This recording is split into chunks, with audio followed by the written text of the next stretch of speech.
Bonjour Jessica, bonjour Arnaud, bonjour à tous. Le webinaire va débuter dans quelques instants. On va juste laisser le temps aux derniers arrivants de se connecter, parce que oui, ici chez Snapchat, nous sommes très ponctuels, mais tout le monde ne l'est pas forcément. Donc du coup, nous allons attendre un petit peu, juste quelques petits instants.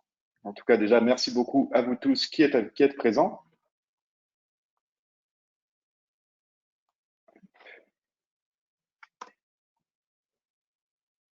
Très bien. Allez, on va pouvoir démarrer. Merci beaucoup encore à vous d'être présents. Bonjour à vous Jessica, bonjour Arnaud. Avant de rentrer dans le vif du sujet, on va commencer évidemment par des présentations. Donc, pour ceux qui ne me connaissent pas, parce que c'est vrai que je commence à animer beaucoup de webinaires chez Snapshift, je suis Aurélien Lemasson, donc responsable de la marque du contenu chez Snapshift, mais je serai votre animateur tout au long de ce webinaire. Donc, pour ceux qui ne connaissent pas Snapshift, nous sommes une application SAS pour simplifier la gestion RH des équipes dans les commerces, que ce soit les hôtels, les cafés, les restaurants, les boulangeries, pharmacies, salles de sport, les magasins alimentaires et toutes les boutiques. Avec Snapshift, les managers peuvent créer les plannings en quelques clics, ils suivent en temps réel les retards et absences de leurs équipes et ils communiquent facilement via la messagerie instantanée. C'est une application qui a été pensée pour gagner du temps au quotidien, du planning jusqu'à la préparation de la paye, puisqu'à la fin de chaque mois, les données sont envoyées directement au comptable, le logiciel de paye, pour pouvoir gérer la paye en toute simplicité. Aujourd'hui, Snapshift, c'est à peu près 3500 clients de toute taille et de tout secteur en France qui utilisent l'application au quotidien pour simplifier leur gestion RH. Alors, maintenant, je vais passer la parole à Jessica pour te présenter ainsi que Arcos. Bonjour à tous. Moi, je suis responsable ressources humaines pour le groupe Arcos & Co, qui est une société relativement récente. Elle a été fondée en 2013 par 4 associés. Notre métier aujourd'hui, c'est de gérer principalement des salles d'escalade qui sont elles-mêmes organisées comme des lieux de vie, c'est-à-dire qu'on va y retrouver évidemment la fonction sport avec de l'escalade de blocs et de voies, mais aussi des restaurants, des bars, des salles de yoga, des shops dans lesquels on peut acheter des vêtements et de l'équipement dédié à la pratique sportive. Et on a même notre propre brasserie dans l'une de nos salles parisiennes. Donc voilà, plutôt un métier très diversifié. D'accord, génial. Et ensuite, Arnaud Michel de l'entreprise Temps d'Avance. Bien, bonjour. Oui, Temps d'Avance, donc on est un cabinet de conseil et d'AMOA, donc d'assistance à maîtrise d'ouvrage. Et nous sommes spécialisés sur les projets de GTA et de planification. On existe depuis 12 ans. On accompagne notamment des grands comptes, mais aussi des PME, des grosses PME dans tous les projets de GTA et de planification, quelle que soit la solution, Snapshift ou autre. Voilà, on démarre du cadrage du projet jusqu'au déploiement. On effectue les recettes avec nos clients, on effectue les formations. Voilà, donc le métier de nos consultants, c'est d'apporter leur expertise, d'apporter leur expérience pour les accompagner dans la réussite de leur projet. Très bien, merci beaucoup Arnaud et merci Jessica. Donc, vous le savez, nous sommes ici pour parler d'un projet de gestion de 2 projets de GTA, donc gestion des temps et d'activité. Donc, avant de rentrer dans le vif du sujet, pourquoi est-ce que nous faisons ce webinaire? C'est tout simplement parce qu'un projet de GTA, c'est un exercice qui est long, enrichissant, mais en même temps un véritable levier d'activation pour vos RH, vos équipes et votre enseigne. Mais comme c'est un projet comme c'est un exercice long, mais en même temps enrichissant, il nécessite bien évidemment une préparation minutieuse et un alignement optimal avec votre structure et vos objectifs pour maximiser son efficacité et pour ne pas perdre du temps. C'est précisément le but de ce webinaire, c'est donc de vous aider à préparer votre projet de GTA, c'est-à-dire les étapes de préparation, les erreurs à ne pas faire, les indicateurs de réussite et les conseils généraux que nous pouvons vous donner. En bref, vous ressortirez de ce webinaire avec la checklist parfaite pour vous lancer dans les bonnes conditions. Et surtout, vous allez bénéficier des conseils d'un cabinet spécialisé dans l'accompagnement pour les projets de GTA et du témoignage de Jessica qui a donc fait un projet qui est donc passé par la case projet de GTA. Donc voilà, dans un premier temps, nous parlerons du cadrage du projet. Ensuite, nous parlerons des grandes étapes d'un projet de GTA. En troisième partie, de l'accompagnement qui est éventuellement nécessaire. Et enfin, vous aurez la possibilité, nous répondrons du coup à toutes vos questions parce que, petit rappel, sur l'outil GoToWebinar, vous avez la possibilité à tout moment, tout au long du webinaire, de poser vos questions. Nous les rassemblons et nous les traitons au fil du webinaire. Et bien sûr, un temps est prévu à la fin, comme je vous disais, pour toutes les traiter. Très bien, donc sans plus attendre, c'est parti, lançons-nous. Donc, la première partie, donc le cadrage du projet. Donc d'abord, moi j'ai envie de poser la question à la fois à Arnaud et en même temps un petit peu à Jessica, mais peut-être surtout à Arnaud dans un premier temps. Pourquoi se lancer dans un projet de GTA finalement? Quels sont vraiment, pourquoi est-ce que c'est nécessaire? Alors, d'abord, la GTA, qu'est-ce que c'est? Je pense qu'il faut d'abord le définir Oui, pour savoir pourquoi c'est nécessaire. La GTA, c'est une brique du SIRH, c'est-à-dire du système d'information des ressources humaines. Au même titre que la paye, au même titre qu'un module de formation, au même titre qu'une gestion administrative ou qu'une gestion de talent. La GTA, c'est l'outil, la solution qui va sécuriser tout le domaine lié au temps et à l'activité des collaborateurs dans le SIRH. Ça démarre de la conception du planning jusqu'à l'élaboration des éléments variables de paye, c'est-à-dire tous les éléments liés au temps et à l'activité qui vont être envoyés en paye et qui vont avoir une incidence sur celle-ci. Pardon. Et tout ça en passant par, en particulier, l'enregistrement du temps de travail qui peut se faire via différents modes et par la gestion des absences. Donc, déjà, une GTA, ça va toucher tous les collaborateurs de l'entreprise. Ça va évidemment toucher les RH, puisque on va dire le but initial en général, c'est l'automatisation du calcul des éléments variables de paye, l'automatisation et la sécurisation de ce calcul, ce qui évite d'abord ça évite les temps de saisie, les temps de ressaisie, les erreurs. Voilà, tous les calculs se font automatiquement. Et ça, les RH, évidemment, en sont très friands, puisque Jessica nous en parlera.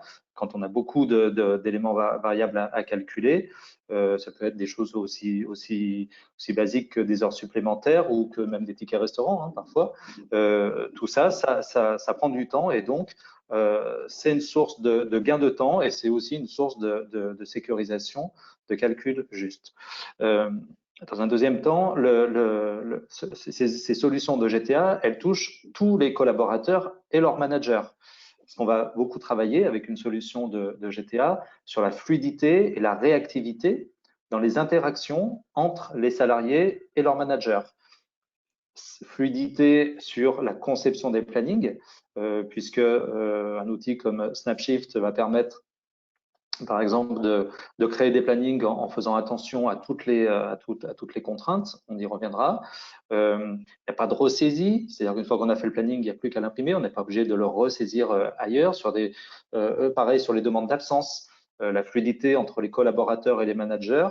Les collaborateurs font des demandes d'absence, les managers vont les valider. C'est la même information qui est juste validée.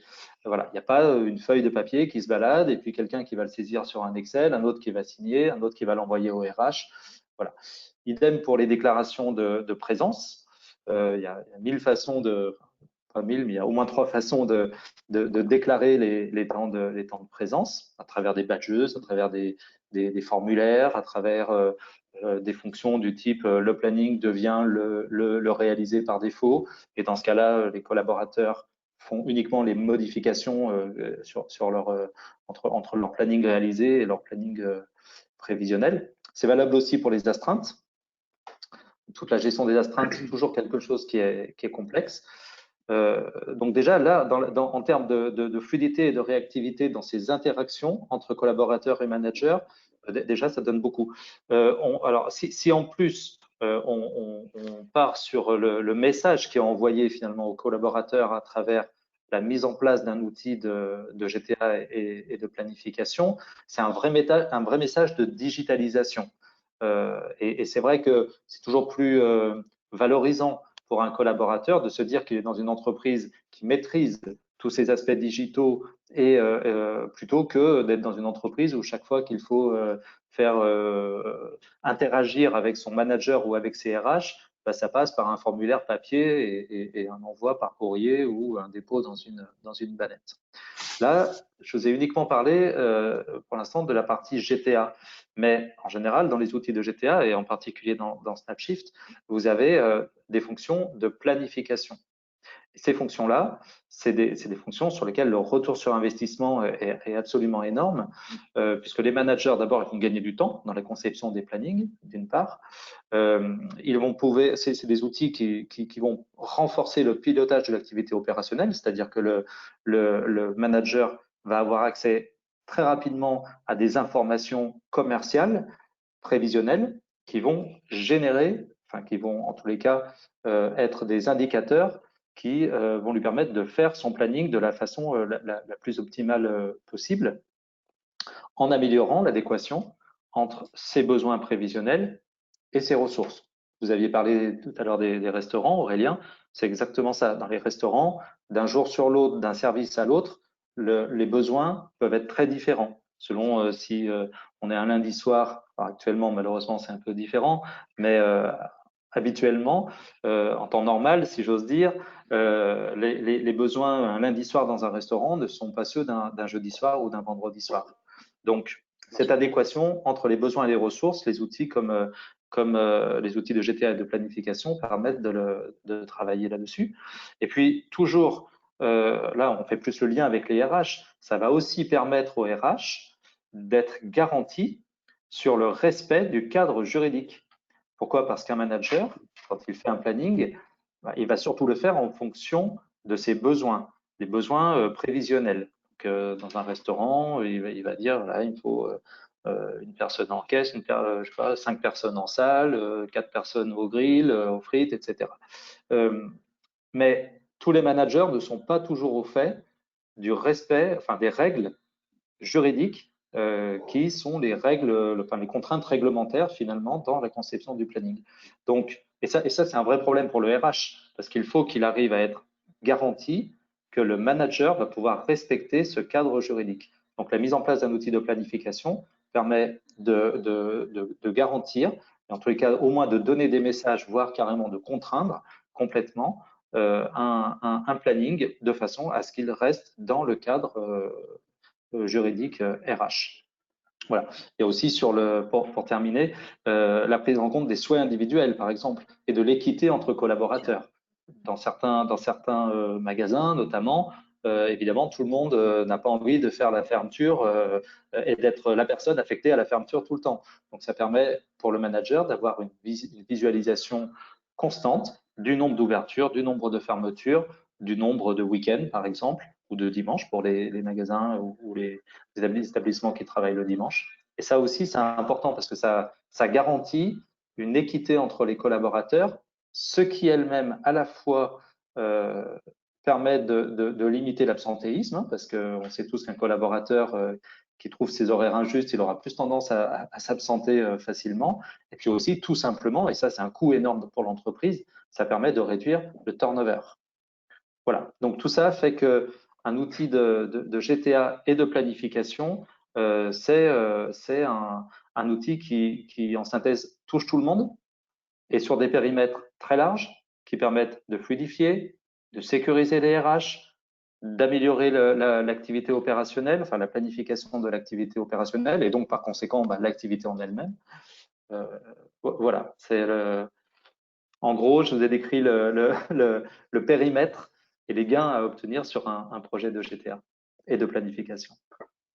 Très bien, merci Arnaud, c'était effectivement très complet. Donc la recherche de fluidité, la recherche de la volonté de simplification, de gagner du temps au quotidien et en même temps d'être aligné en fait avec les contraintes juridiques. Jessica, du coup, vous qui vous êtes lancée dans un projet de GTA, vous reconnaissez là-dedans, c'est donc quelque chose, c'était avec cet objectif-là en tête que vous vouliez faire ça. Est-ce que vous voulez nous parler un peu plus de votre expérience justement? Ouais, nous, le constat a été simple, c'est que nous, on a commencé à travailler avec Snapshift en 2017. À l'époque, on était encore petit, on venait de dépasser le seuil des 50 collaborateurs.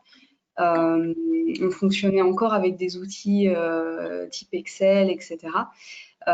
Et donc, du coup, il n'y avait pas forcément une uniformité. Il faut savoir que nous, nos salles sont basées sur toute la France. Donc, j'ai pas toujours les managers sous la main en direct pour les accompagner dans dans leur démarche au quotidien. Et c'est eux finalement qui réalisent ces plannings, c'est eux qui gèrent au quotidien les équipes sur place et qui les managent. Et effectivement, on avait besoin de structurer l'approche, de s'assurer que, enfin, Arnaud en a parlé, mais effectivement les contraintes réglementaires, le cadre légal, le fait de respecter les temps de pause, enfin toute cette petite particularité RH et légale que les managers ne maîtrisent pas toujours à 100%, c'est vrai que l'outil de GTA vient vraiment apporter cette plus-value puisqu'elle va donner des alertes dans la construction des plannings. Elle va nous permettre d'avoir un outil uniformisé sur lequel on va pouvoir avoir une fiabilité des données. Moi, ce que j'ai beaucoup aimé aussi sur Snapshift, c'est que finalement, c'est pas juste un planning qui est envoyé aux collaborateurs. Les collaborateurs ont eux-mêmes un accès à leur planning et peuvent interagir par rapport à ces plannings. Ils peuvent interagir en amont, évidemment, en faisant des demandes de congés, en bloquant aussi une soirée, par exemple. Nous, on a la particularité d'être ouvert en temps normal de 8h à minuit, 7 jours sur 7. Du coup, ça permet aux collaborateurs d'organiser leur vie personnelle à l'avance et de dire, bah, voilà, moi j'aimerais bien bloquer tel jour, telle soirée dans un mois, dans 15 jours, etc. Et de permettre finalement au manager de construire son planning en fonction et de faire au mieux par rapport à toutes ces contraintes. Et puis nous, évidemment, au RH, ça nous permet d'avoir une fiabilité de la donnée reçue derrière parce que derrière, ça passe en paye. Ça a un impact direct sur ce que les gens reçoivent à la fin du mois et on ne peut pas se permettre de faire des erreurs et d'oublier de payer une heure sup, d'oublier de payer ou de déduire une absence, ou enfin peu importe. Mais en tout cas, ça permet vraiment d'avoir une fiabilité sur l'ensemble de ces sujets-là. Donc voilà. Donc on avait vraiment besoin d'uniformiser nos pratiques, de faire en sorte que tout le monde fonctionne comme de cette manière-là. On avait à l'époque, on a toujours d'ailleurs un projet de développement très fort. Aujourd'hui, on est plus de 300 collaborateurs, on fait plus de 300 fiches de paye. Donc c'est sûr que l'Excel à 50 collaborateurs, ça fonctionnait encore un petit peu. Aujourd'hui, ça aurait été très, très, très compliqué, ou alors il aurait fallu qu'on soit 12 à la RH pour gérer ça derrière. Donc non, ça nous a bien sauvé la vie. Voilà. Donc, du coup, justement, comme disait...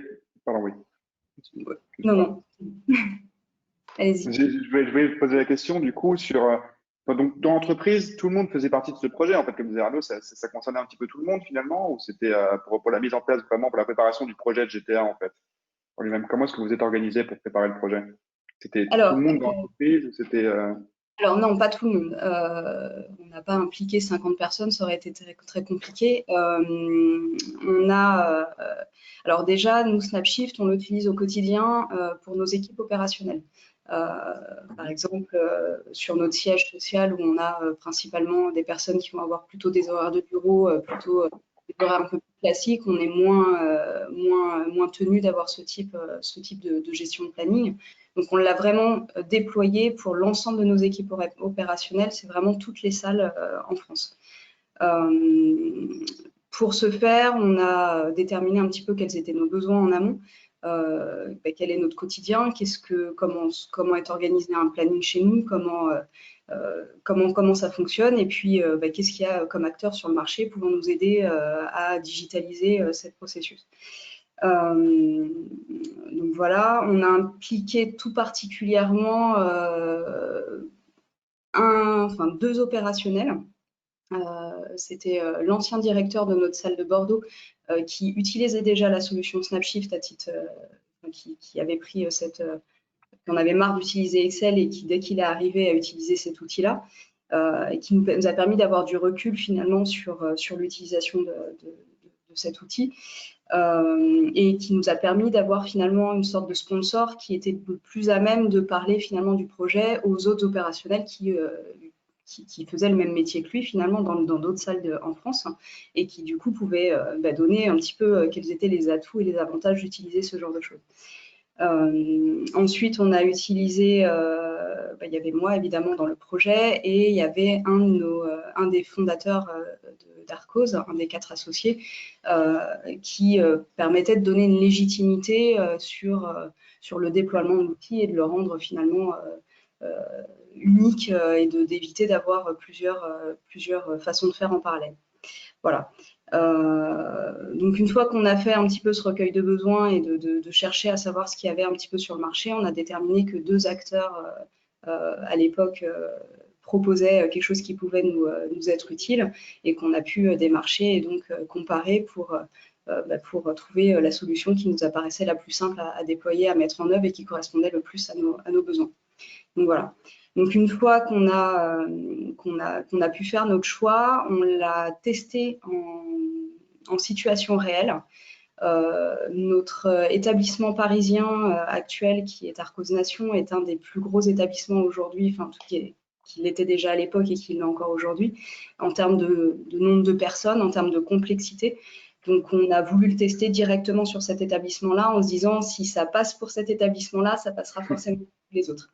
Donc, ça a été un petit peu le crash test. On a fortement impliqué évidemment le directeur de cet établissement. Il a dans un premier temps fait un petit peu les deux projets en parallèle, c'est-à-dire en continuant à utiliser ses anciens outils et puis en testant comment ça se passait sur Snapshift. Et en fait, assez rapidement, il s'est rendu compte que c'était un gain de temps évident et on a tout de suite trouvé l'utilité. Tout ça en plus accompagné du fait qu'il y a énormément de petits trucs et astuces qui font qu'on arrive à construire un planning. En termes de visibilité, on voit tout de suite si toutes les plages horaires sont couvertes, s'il n'y a pas un trou dans la raquette quelque part. Et puis effectivement, on a toutes ces petites alertes réglementaires qui permettent d'être carré par rapport à la loi. Voilà. Une fois qu'on a pu tester un petit peu rôder pendant un mois ou deux l'outil avec cette salle, on a pu effectivement après impliquer chaque directeur de chaque salle et commencer à le déployer sur l'ensemble du territoire. D'accord. Donc, ça tombe bien, on a commencé un petit peu à parler de la deuxième partie, donc justement de ce webinaire qui était du coup les grandes étapes de la mise en place d'un projet de GTA. Donc, Jessica, vous avez commencé à en parler un petit peu. Donc, effectivement, cette phase de recherche, d'abord dans un premier temps d'identification du besoin sur le fait de besoin de gagner du temps, de simplicité, etc., ce dont on parlait au début. Après, la phase de recherche de solutions qui pourraient convenir du coup à vos besoins. L'identification d'un crash test en fait en quelque sorte, donc là du coup qui était la salle de la salle Arcos Nation. Et après du coup comment ça s'est passé pour le déploiement du coup, parce que effectivement comme vous disiez, les retours ont été positifs par rapport au gain de temps immédiat et par rapport, enfin, il n'y avait pas vraiment grand chose à démontrer, mais après du coup comment est-ce que ça se passe pour le déploiement pour le déploiement de tous les réseaux? Est-ce que il y avait un petit peu comment dire j'allais dire d'évangélisation, mais je ne sais pas si c'est le bon mot, mais d'explication à faire pour ne pas donner le sentiment de forcer non plus, ou le sentiment justement que peut-être qu'il y avait des réticences quant au fait qu'utiliser une solution digitale pouvait être perçue comme un manque d'humanité, comme une perte de l'humain justement, enfin d'humanité mais d'humain, oui. Peut-être d'autres freins. Bah, oui, c'est vrai que un manque d'humanité, peut-être pas, mais en tout cas, ça a pu soulever des questions du type bah oui, mais c'est un outil entièrement digitalisé, et c'est vrai qu'on peut avoir des populations dans nos salariés qui ne sont pas forcément hyper à l'aise avec cet outil numérique. L'avantage, c'est qu'on peut continuer de faire ce qu'on faisait avant, c'est-à-dire d'imprimer les plannings, de continuer finalement la version papier qui existait déjà avant, et ça, on peut toujours la faire. Donc finalement, ces freins-là, ils se sont levés assez rapidement parce que c'est pas parce que l'outil est en ligne et l'outil est numérique qu'il est différent de ce qu'on faisait avant finalement, et les fonctionnalités d'avant existent toujours. Non, comment on a fait? On a organisé une réunion sur le sujet avec l'ensemble des acteurs concernés. Dans un premier temps, les managers, de façon à leur expliquer, à leur faire découvrir l'outil, à leur expliquer comment il fonctionne, à leur donner à leur permettre de parler à leurs collègues qui ont déjà eu l'occasion de tester l'outil au quotidien, de façon à ce que ces personnes-là évangélisent le reste finalement, le reste de leurs collègues, en leur expliquant à quel point ils ont pu gagner du temps et récupérer du temps qui leur manque cruellement sur l'exploitation de la salle en elle-même. Le fait de pouvoir être plus sûr sur ses plannings et d'être plus équitable, effectivement, Arnaud en a parlé, de trouver une sorte d'équité entre les équipes, entre ceux qui vont faire les soirées les week-ends, etc. Ça permet d'avoir de faire ressortir des stats pour pouvoir être plus justes les uns avec les autres. Donc voilà, donc on a vraiment travaillé au cours de ces ateliers-là sur comment mettre en place cet outil-là. Et ensuite, on l'a déployé au sein des établissements. Ça a été très bien accueilli, même par les collaborateurs derrière, par les salariés. Ce sont ensuite les directeurs d'établissement qui se sont chargés en tant que manager d'équipe d'expliquer un petit peu l'outil et comment il allait fonctionner. Le fait qu'on puisse le retrouver sur un ordinateur ou sur une application mobile, ça c'est hyper utile pour les collaborateurs au quotidien parce que du coup, ils n'ont pas forcément besoin d'avoir un PC à la maison. Ils reçoivent leur planning directement sur l'application. Et ils peuvent, en arrivant ou en sortant de l'établissement et en ayant terminé leur shift, dire finalement j'ai fait une demi-heure de plus parce qu'il y avait du monde. Enfin, donc voilà, donc ça permet vraiment d'avoir des échanges au quotidien. Donc du coup, le déploiement s'est fait relativement facilement pour nous. Super. Et est-ce qu'il y avait quelque chose, est-ce qu'il y a quelque chose qui vous a surpris du coup, j'imagine que non, mais je vous pose quand même la question au cas où, c'est j'allais dire, est-ce qu'il y a eu des éléments inattendus en fait dans le déploiement, des choses que vous feriez différemment, ou alors des choses sur lesquelles il fallait être particulièrement vigilant, ou des conseils justement spécifiques à donner parce qu'on a de la facilité à éviter peut-être, je ne sais pas, ou Oui, c'est vraiment s'assurer finalement que le manager qui va utiliser l'outil au quotidien, qui va être celui qui va vraiment être dessus et réaliser ses plannings, être sûr que cette personne-là adhère totalement au projet. Parce que si c'est pas le cas, en fait, elle va continuer à faire soit les choses à moitié, soit continuer finalement sur ses anciens outils, parce que c'est toujours beaucoup plus simple, même si c'est plus long, plus complexe de continuer sur un outil qu'on connaît déjà. Et là, d'ailleurs, pour ça, sans faire de prosélytisme pour Snapshift, mais j'ai trouvé ça vraiment hyper agréable, c'est que les collaborateurs de Snapshift nous ont tout de suite aidés en nous proposant des modules de formation. C'est-à-dire qu'ils ont accompagné de façon individuelle chacun de nos managers sur l'utilisation de l'outil au quotidien. Donc, ils ont pu, pendant une heure, j'ai pas le détail des échanges, puisque chacun a vraiment organisé cette formation sur son temps, comme il l'entendait. Mais du coup, ça a vraiment été un temps d'échange qui a permis pour le manager de réaliser son planning avec l'aide d'un collaborateur Snapshift et de répondre au fur et à mesure à toutes les questions qui pourraient être soulevées. Mais là, je comprends pas comment est-ce que je peux faire ça. Et puis finalement, le collaborateur Snapshift a pu donner des trucs et astuces sur tiens, il y a telle fonctionnalité qui pourrait vous être utile au vu de vos besoins au quotidien. Donc voilà, donc ça a été vraiment très très important, c'est-à-dire qu'il faut vraiment que il y ait un consensus des managers qui vont utiliser l'outil et une formation poussée et approfondie de l'outil pour qu'ils puissent vraiment découvrir tous les trucs et astuces et que ça devienne vraiment quelque chose qui leur fasse gagner énormément de temps et qui de facto leur fait abandonner les outils précédents qu'ils utilisaient. Faut que ça reste quelque chose qui leur soit utile.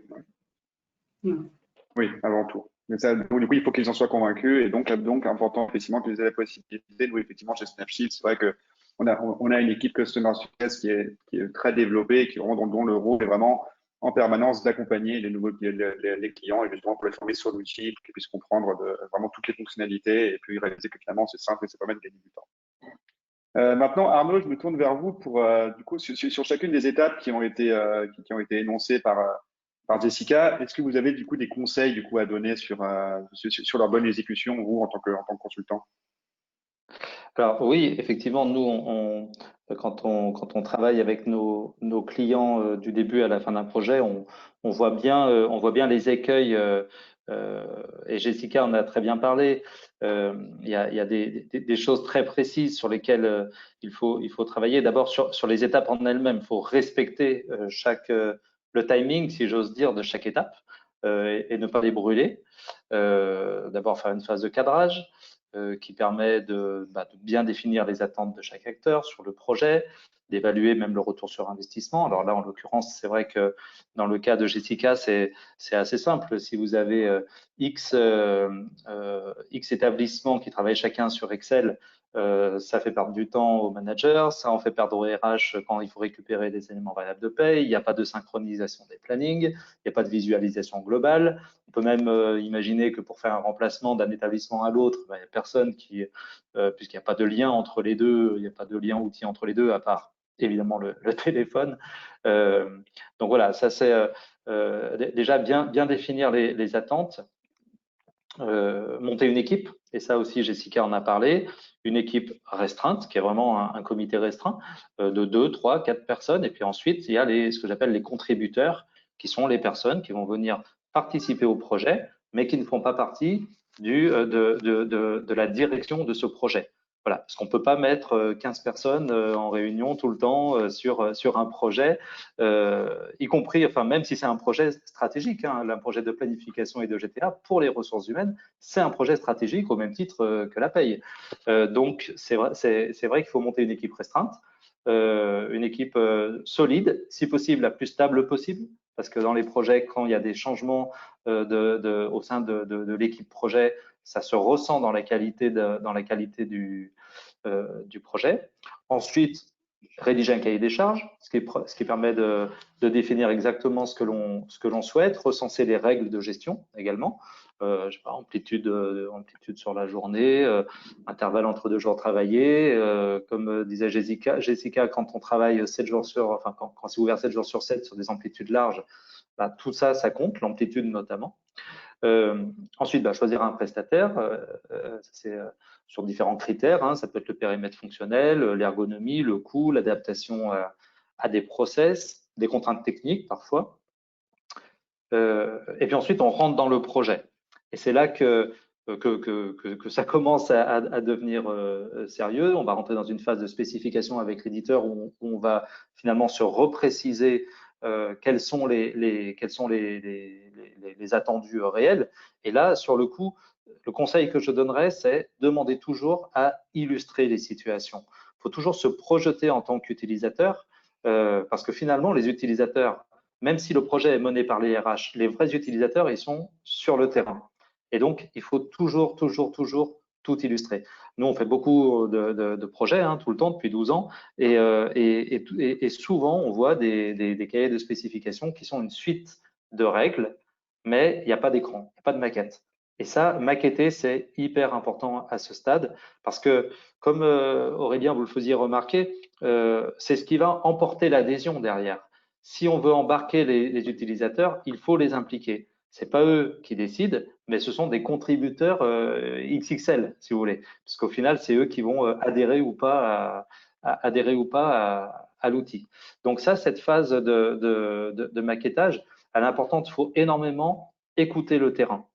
Pour une raison simple, personne ne sait tout dans une entreprise. Sinon, ce ne serait pas une entreprise. Si Jessica savait tout faire de la prise de commande aux travaux de A à Z, elle n'aurait pas besoin de toute son entreprise. Et donc, la conclusion de ça, c'est que comme c'est un outil qui va être utilisé par tout le monde et que chacun voit les choses différemment, c'est important d'écouter les RH, le contrôle de gestion, les utilisateurs. Voilà, chacun a son mot à dire. Et donc, c'est important et ça participera à la bonne prise en main de l'outil derrière. Donc, toujours dans le concret et l'opérationnel. Et ça, je sais que chez Snapshift, c'est vraiment votre ligne de conduite. Vous parliez tout à l'heure aussi de la communication. Quand vous disiez à un moment donné, est-ce que vous avez fait de la communication sur ce projet? Nous, notre parti pris, c'est communiquer. Soyez transparent sur les gains pour les utilisateurs. Parce que plus ils comprendront les gains qu'ils vont en tirer, plus l'adhésion sera forte. Il y a le teasing aussi, ça marche bien le teasing. Nous, sur les projets, ce que l'on fait régulièrement, on fait un peu coup double là-dessus, c'est que plutôt que de donner à un manager 6 ou 8 fonctions d'un coup, fonction de planning, fonction de correction de badgeage, fonction de validation des absences, voilà, on lui donne plein de… Plutôt que de faire ça, pour éviter l'indigestion, en général, on lui donne accès au début à 1 ou 2 fonctions. Déjà, ça lui permet de rentrer dans l'outil. Comme vous le disiez, Jessica, dans les sociétés, vous avez des personnes qui sont très à l'aise avec le digital et puis il y en a d'autres qui le sont beaucoup moins. Et donc, ces personnes, déjà, si on leur donne un gros paquet avec 8 fonctions, 8 ou 10 fonctions, ils risquent de prendre peur, de dire finalement, mon Excel, il était mieux. Et donc, au bout de 10 minutes, vous avez plié l'affaire et ils n'en entendront plus parler. Donc, l'idée, c'est plutôt les inciter à utiliser une fonction chaque jour pendant une semaine, 2 semaines, 3 semaines, puis une deuxième, puis une troisième, et puis petit à petit, les fonctions, elles arriveront parce qu'en plus, ils vont se rendre compte qu'ils en ont besoin. Ils vont se rendre compte que l'outil ne leur fait plus peur. Donc voilà, ça c'est une façon de faire en sorte, parce qu'un outil de GTA, des fois, c'est un peu indigeste. Alors le vôtre est particulièrement bien pensé, mais parfois, certains le sont un peu moins. Donc, et ils ne sont pas pour autant moins performants, mais il faut arriver à faire en sorte que les utilisateurs rentrent dans ce projet. Ça permet aussi d'ailleurs à l'entreprise d'avancer au rythme qu'elle est capable de digérer. N'essayez pas de faire un projet en 4 mois s'il vous en faut 8 ou 10. C'est pas grave s'il faut 10 mois pour le faire. L'important, c'est qu'à la fin, tout le monde utilise et surtout que tout le monde utilise bien. Et pour que tout le monde utilise bien, je rebondis sur ce que disait Jessica à l'instant, aussi sur les formations. Il faut prendre le temps de former. Je sais bien qu'aujourd'hui, on parle de e-learning, on parle de tiens, je t'envoie une vidéo, t'as qu'à la regarder, tu verras, tu sauras faire. Mais la réalité, c'est que il faut prendre le temps d'expliquer. Et à la limite, si je sais bien que 50% de votre effectif, en envoyant une vidéo ou un e-learning, ils vont y arriver très bien parce qu'ils sont habitués aux outils, parce que la plateforme de e-learning ne leur fait pas peur. Hein, aussi, on revient sur la digitalisation de tout à l'heure. Mais les 50 autres pourcents, c'est d'eux qu'il va falloir s'occuper. Parce que le but du RH, c'est pas de travailler sur la loi de Pareto avec 80% où tout va bien, 80% pour 20% du temps, et puis les 20% restants vont vous occuper 80%. Son but, c'est 100% qui se passe bien. Et donc, il faut faire un focus sur finalement ceux qui sont en difficulté. Et pour ça, ce que l'on préconise, nous, après le déploiement, c'est d'établir une structure de suivi, en fait, hein, qui finalement est un peu l'équipe projet du départ, mais en moins importante. Donc, un suivi post-projet avec une cellule d'administration qui surveille ce qui se passe et qui, tous les mois, éventuellement, envoie un questionnaire à tout le monde pour dire comment vous utilisez l'outil, est-ce que ça marche bien? Est-ce que ça marche pas? Qu'est-ce qui vous manque? Combien de temps vous passez? Est-ce que vous travaillez sur Excel et ensuite vous allez ressaisir dans Snapshift? Voilà, de façon à ce que cette identification soit bien faite et que vous puissiez ensuite identifier les 15, 20 personnes qui sont un peu plus en difficulté, juste pour venir leur faire une formation complémentaire qui va vous prendre 1 heure ou 2 heures, mais qui va vous sauver ces 15-20% de collaborateurs qui seront passés à côté de la première session. C'est valable aussi d'ailleurs pour les nouveaux managers. Parce que nous, très régulièrement, on se rend compte que les managers dans une entreprise, quand ils utilisent un outil de GTA depuis des années, on fait un sondage auprès de 400 ou 800 managers et on se rend compte qu'il y a 80% qui n'ont jamais été formés parce qu'il y a eu un turnover et parce que finalement, ils ont été formés par le manager qui les précédait quand ils l'ont croisé. Parce que parfois, ils ne l'ont pas croisé du tout, donc c'est plus compliqué pour se faire former. Et donc, ils apprennent sur le terrain, enfin comme ça, sur le tas, je vais dire. Et puis au final, ça fait un outil qui est mal utilisé. Donc voilà, cette surveillance post-projet, elle est importante. Elle est tout bénéfice pour les ressources humaines parce que mieux l'outil est utilisé en amont, meilleurs seront les résultats au final. Voilà, donc ce que l'on préconise, c'est ça, c'est du pragmatisme, de la surveillance, écouter le terrain tout le temps, savoir faire un no-go si c'est nécessaire sur une fonction, si on n'est pas sûr qu'elle va fonctionner. Et puis, Jessica l'a dit aussi à propos de la personne de Bordeaux, je crois, s'appuyer sur, on peut appeler ça un sponsor, voilà, s'appuyer en tous les cas sur quelqu'un qui est un peu un leader, qui est écouté enfin, qui fait référence un peu auprès de ses collègues de même niveau, parce qu'il a plus d'ancienneté, parce qu'il a des bons résultats, parce que, je sais pas, parce qu'il a une présence aussi parfois plus importante. Et c'est vrai que quand on arrive à identifier comme ça des leaders dans des projets et qui peuvent servir, derrière, ils ouvrent toutes les portes et ils sécurisent les autres collaborateurs qui au moins seront dans de bonnes conditions pour pouvoir se lancer sur ce projet. Voilà, c'est jamais simple. Faut pas sous-estimer quelque chose. C'est jamais simple pour un collaborateur de changer ses habitudes. Alors, je sais, dans le monde des consultants, on parle beaucoup de conduite de changement. Enfin voilà, on peut en faire des tonnes.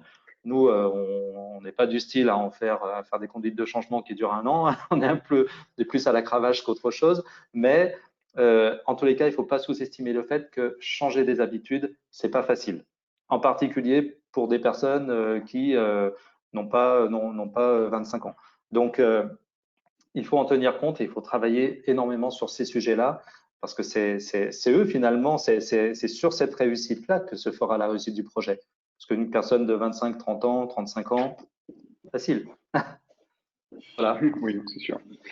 Et du coup, alors justement, juste avant de passer à la partie questions-réponses, donc pour finir, pour continuer sur cette partie accompagnement, donc corrigez-moi si je me trompe, Jessica, mais je crois que vous n'avez pas fait appel à une aide extérieure pour pouvoir mener votre projet de GTA. Non, pas du tout. Effectivement, on s'est vraiment nous-mêmes renseignés, c'est-à-dire qu'on savait très très bien ce dont on avait besoin, on connaissait nos points faibles actuels, enfin sur l'usage de ce qu'on utilisait à l'époque. On savait ce sur quoi on avait besoin d'aller. Et effectivement, on avait ces deux acteurs qui proposaient une solution qui répondait à la plupart de nos besoins et avec lesquels on a pu avancer sur le sujet. Donc, on n'a pas fait. Comment vous avez choisi alors du coup justement? Pardon? Comment vous avez choisi du coup sur cette partie du coup entre ces deux éditeurs? Quels critères vous avez pris en compte finalement pour choisir? Comment est-ce que vous avez fait pour choisir? En fait, on a testé les deux solutions.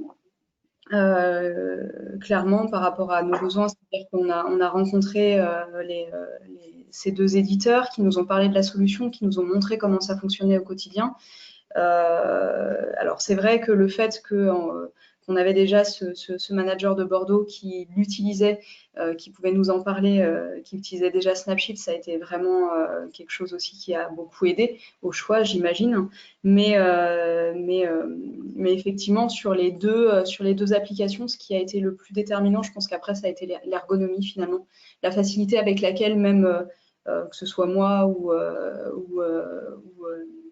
l'associé qui était parti pris au projet, s'est tout de suite projeté dans l'outil, c'est-à-dire finalement c'est très simple de créer un chiffre, c'est très simple, on n'a pas besoin de lire des pages et des pages de mode d'emploi pour très rapidement construire un planning. Alors évidemment, il y a toujours 2-3 fonctionnalités, si on ne sait pas qu'elles existent, on ne peut pas les utiliser, mais globalement, le B à bas pour construire un planning, finalement, acquérir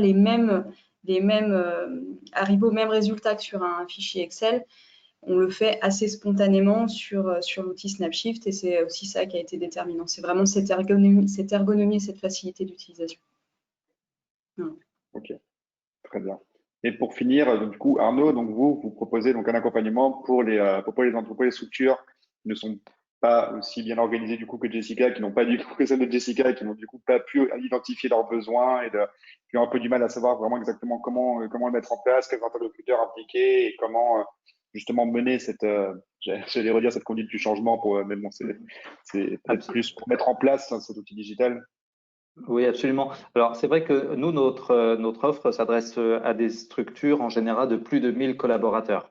Parce que, d'abord parce que ça a un coût, un accompagnement, ça a un coût. Hein, un accompagnement, c'est entre 30 et 200 jours par an selon la taille du projet. Quand on est chez nos clients Buffalo Grill, Metro, Nestlé, Danone, on a une personne à temps plein qui travaille avec eux. Après, quand on est sur des usines, on travaille aussi avec des usines, avec des PME, où là, on fait des packages de 15 à 20 jours. Mais néanmoins, c'est un coût quand même. Donc, c'est vrai que si vous sentez que vous êtes prêt, que vous êtes structuré et que vous avez une Jessica dans votre équipe, pas de problème, vous pouvez y aller tout seul. Mais c'est vrai que on se rend compte, nous, dans les projets, que parfois, la RH, elle est un peu toute seule. Voilà. Donc, elle est toute seule et en plus, c'est elle qui doit faire la paye et qui doit faire tout autour. Alors qu'un projet de GTA et de planification, c'est du temps à passer. Il faut vraiment passer du temps dessus. Ça se fait pas d'un claquement de doigts. C'est pas tant le côté éditeur, parce que là, bon, bah, il y a des offres, elles sont plutôt bien pensées, mais c'est plutôt en interne. En interne, chacun a son job et détacher quelqu'un sur un projet de GTA et de planification, qui plus est, qui va travailler avec toute la société finalement, enfin au moins tous les managers et les RH, c'est du temps à passer. Donc voilà, nous on amène ce temps que les entreprises n'ont pas, ces compétences parfois que les entreprises n'ont pas, voilà, c'est ce qu'on amène. Et puis bah, on amène une expertise qui fait qu'on va plus vite évidemment, parce qu'on fait ça toute l'année. Mais voilà, c'est plutôt orienté grand compte et parfois PME sur des packages. Ok.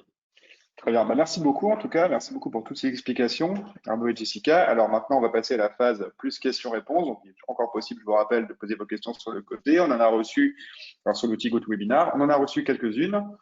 Donc, une première question de Pierre qui est directement adressée à Jessica. En plus du gain de temps ressenti avec l'utilisation d'une telle solution, est-ce que vous bénéficiez d'insights vous permettant de réduire vos coûts de personnel?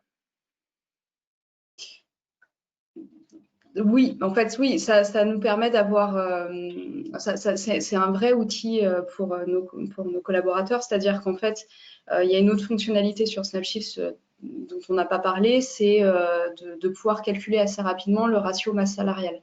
Donc, ça permet en fait au manager au quotidien de déterminer, d'optimiser son planning et de faire en sorte d'utiliser sa masse salariale de la façon la plus efficace possible. Donc, il va construire son planning en fonction du besoin. Arnaud le disait tout à l'heure, c'est-à-dire que évidemment, un lundi soir, on ne va pas avoir besoin du même nombre de personnes qu'un samedi soir ou enfin, peu importe.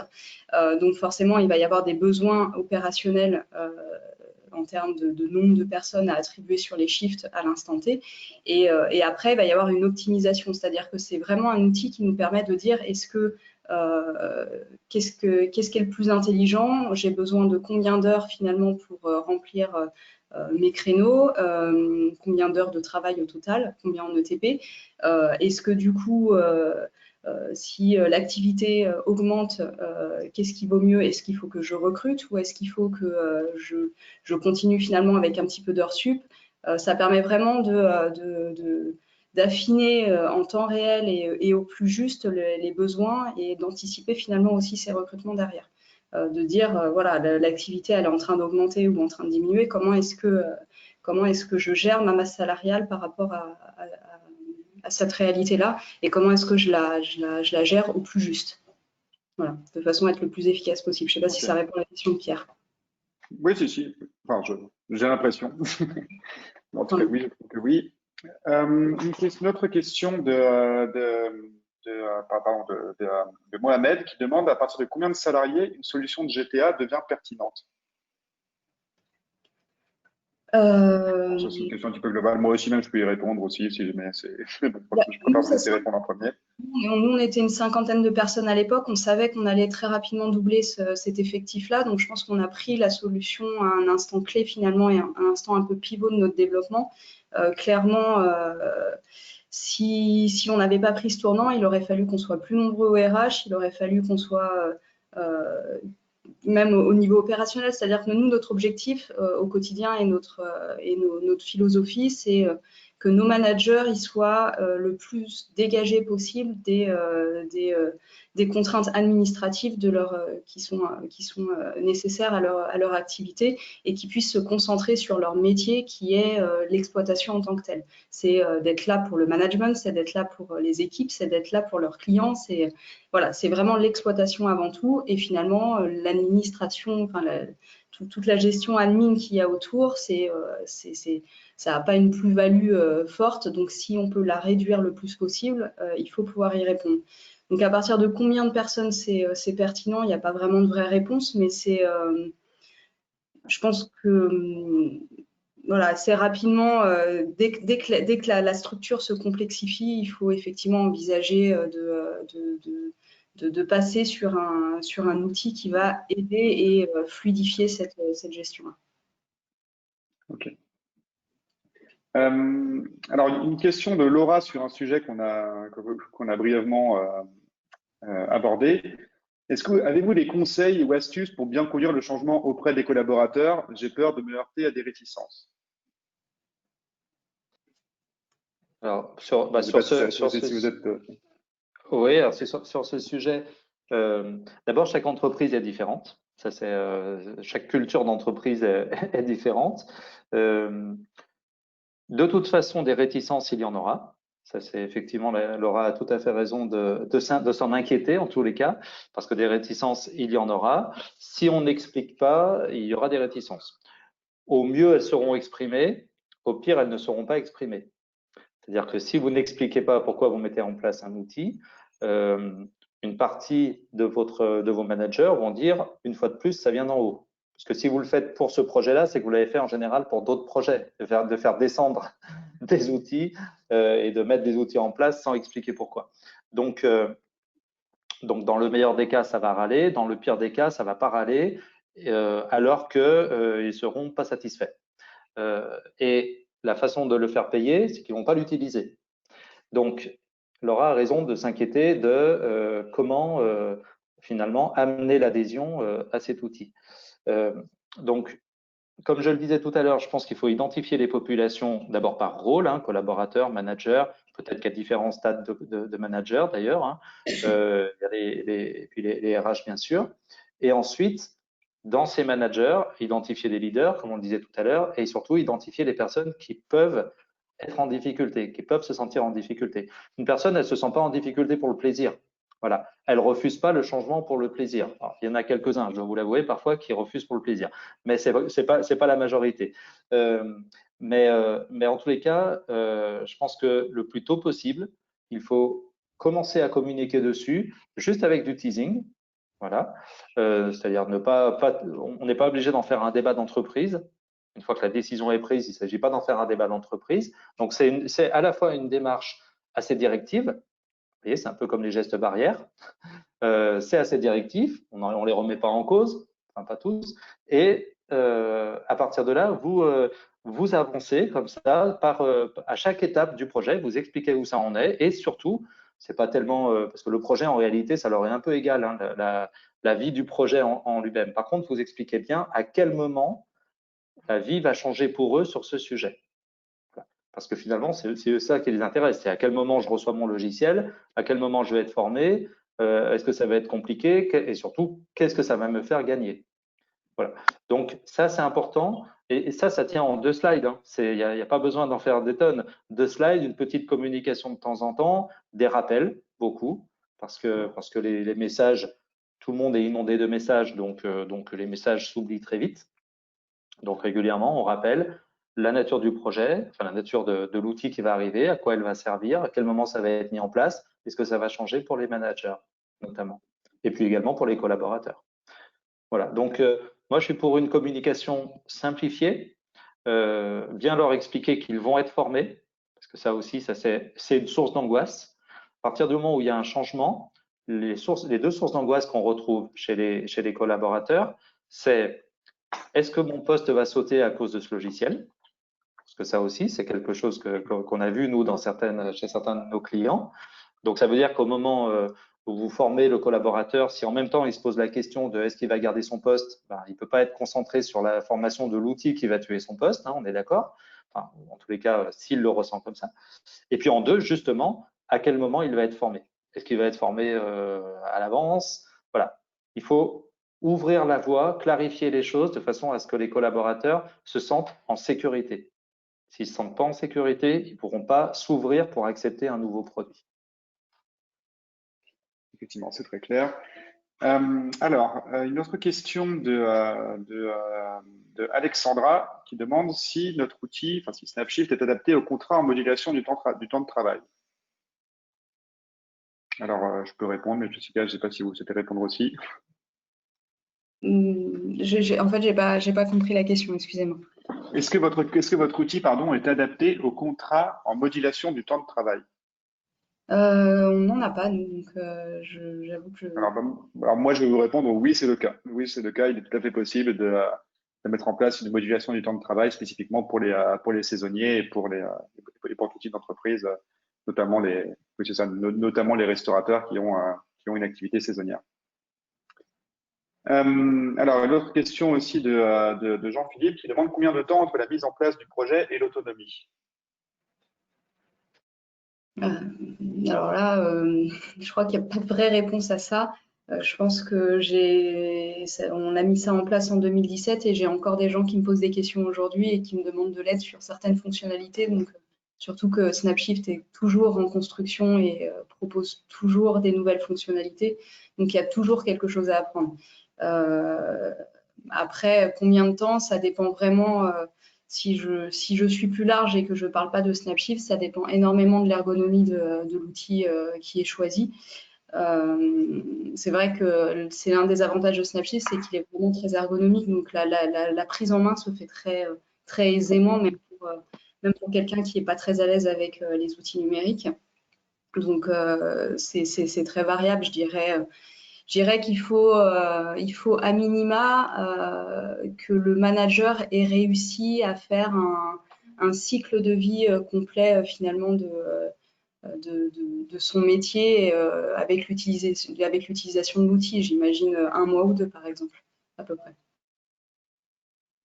Voilà, après, c'est peut-être plus long pour d'autres outils, je ne me rends pas trop compte. Non, je pense que c'est ça. Une autre question de Philippe qui demande quels sont les principaux indicateurs RH que vous suivez au quotidien. Donc, l'évaluation de masse salariale, dont vous avez parlé. Est-ce qu'il y en a d'autres? Oui, le respect des contraintes légales, vérifier que les plannings répondent à un certain nombre de contraintes. Au quotidien, c'est vérifier que les plannings ont été publiés, publiés dans les temps impartis, les délais impartis. Idem sur tout ce qui va être demande de congé, vérifier qu'il n'y en a pas qui traînent un petit peu sous le tapis. Vérifier au quotidien que nous, principalement, derrière, c'est vérifier que ces plannings soient relus derrière, c'est-à-dire, comment expliquer? En gros, sur l'utilisation de l'outil au quotidien, le manager va pouvoir réaliser son planning sous format brouillon au début. Donc, il va réaliser son planning. Une fois que son planning sera fait pour la semaine qu'il a envie sur laquelle il travaille, il va pouvoir la publier et la mettre en ligne. C'est-à-dire que cette action-là va envoyer un message à chaque collaborateur pour lui dire « ça y est, le planning de telle semaine est en ligne, vous pouvez aller le consulter ». Une fois que dans le temps, on est arrivé sur cette semaine-là, le collaborateur travaille, le planifier, je pense que chaque entreprise connaît ça, le planifier est souvent différent du réel, c'est-à-dire qu'il y a des choses auxquelles on n'avait pas pensé, un collaborateur, un autre qui est malade, qu'il faut remplacer au pied levé. Donc du coup, il y a des changements du quotidien qui interviennent. Le collaborateur, enfin le salarié peut vraiment lui-même interagir sur ce planning en disant ben voilà, aujourd'hui je devais finir à 16h, finalement il y avait plus de monde ou mon collègue qui devait me reprendre la suite de mon shift est arrivé en retard, du coup j'ai dû rester jusqu'à 16h30, il peut le mettre et le mettre via son téléphone en disant ben voilà, je suis resté jusqu'à 16h30. Il a même une zone de texte dans laquelle il peut expliquer la raison pour laquelle il a fait une heure sup, enfin sa demi-heure en plus. Et ensuite, charge au manager de valider ou pas ces changements de planning. Et c'est ça qu'on va surveiller au quotidien, c'est-à-dire voir si les managers repasse bien derrière et valide ou non les shifts, parce que derrière, évidemment, tout ça a des implications en paye. Donc, c'est vraiment s'assurer que l'ensemble des données qui sont entrées dans Snapshift correspondent à la réalité. Si le collaborateur a été malade, est-ce qu'il a bien fourni un justificatif et comment est-ce qu'on va traiter son absence? Est-ce que c'est un arrêt maladie ou est-ce que c'est une absence injustifiée, par exemple? Donc, c'est vraiment s'assurer que l'ensemble de ces données-là soient fiables et exploitables et donc qu'elles puissent être extraites pour être passées en paye derrière.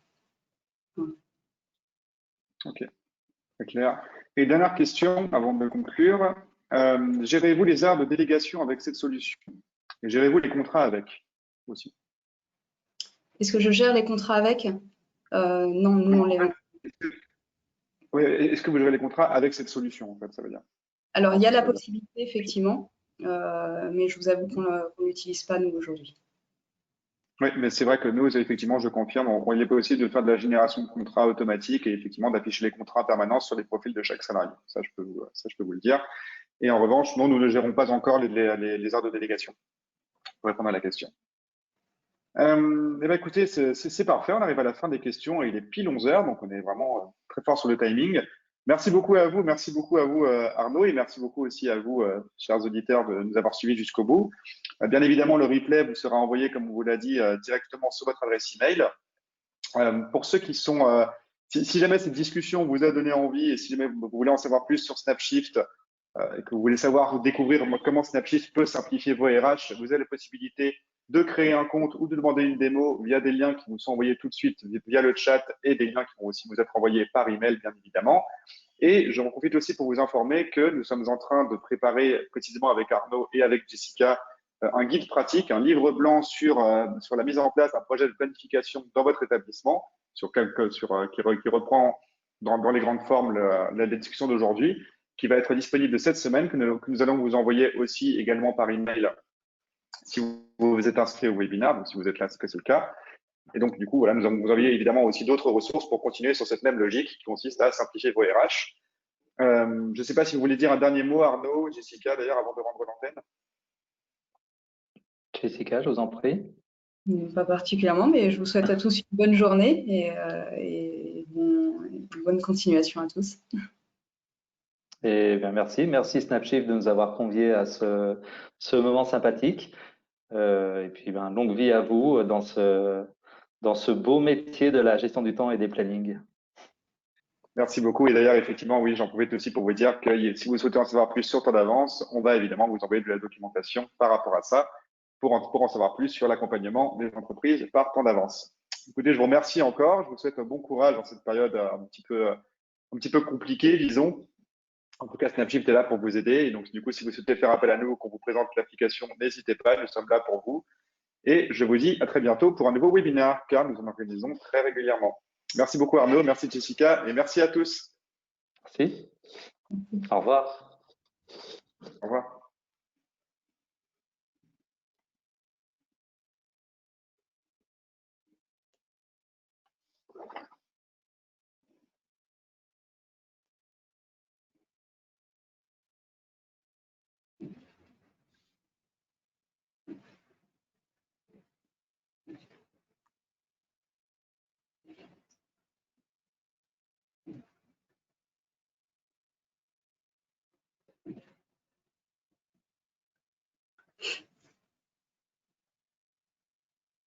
Est-ce que c'est le moment où on peut se reparler? Alors, il y a encore des gens qui sont là, qui sont. J'aimerais bien. Le webinaire est terminé. Merci beaucoup encore à vous. C'est l'outil qui met un peu plus de temps à se conclure. Alors, attendez.